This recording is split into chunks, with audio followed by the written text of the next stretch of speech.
केंद्रीय खाते वाटपावरून रस्सीखेच सुरूच आहे। खाती पदरात पाडून घेण्यासाठी घटक पक्षांची वाटाघाटी पाहायला मिळत आहे, तर महत्त्वाची खाती स्वतःकडे ठेवण्यावर भाजप ठाम आहे। जेडीयूला 3 खाती मिळण्याची शक्यता आहे, तर चंद्रबाबूंच्या पक्षाला 4 खाती मिळण्याची शक्यता वर्तवली जाते। सरकारच्या केंद्रीय मंत्रिमंडळातील कळीची खाती पदरात पाडून घेण्यासाठी तेलुगू देसम आणि संयुक्त जनता दल या पार्ट्या इथे दोन्ही प्रमुख घटक पक्षांच्या भाजपशी शुक्रवारी तीव्र घाटाघाटी सुरू होत्या। तर गृह, अर्थ, संरक्षण, परराष्ट्र संबंध ही 4 अत्यंत संवेदनशील आणि महत्त्वाची खाती स्वतःकडे ठेवण्यावर भाजप ठाम असल्याचं कळत आहे। तर लोकसभा अध्यक्षपदाबाबतही तडजोड केली जाणार नसल्याचं समजतंय। तर टीडीपीला लोकसभेचं उपाध्यक्षपद दिलं जाऊ शकतं अशी माहिती समोर येते।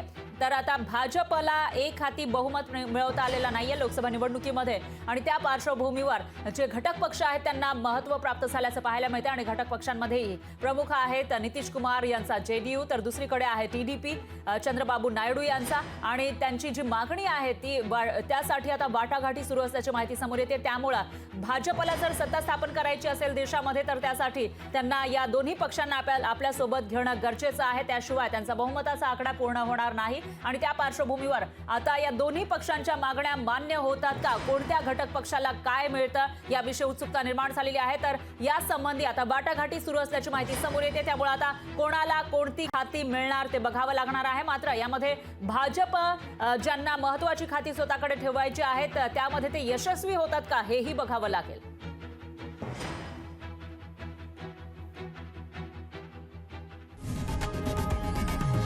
लोकशाही मराठी ऐका, पहा, जागरूक रहा।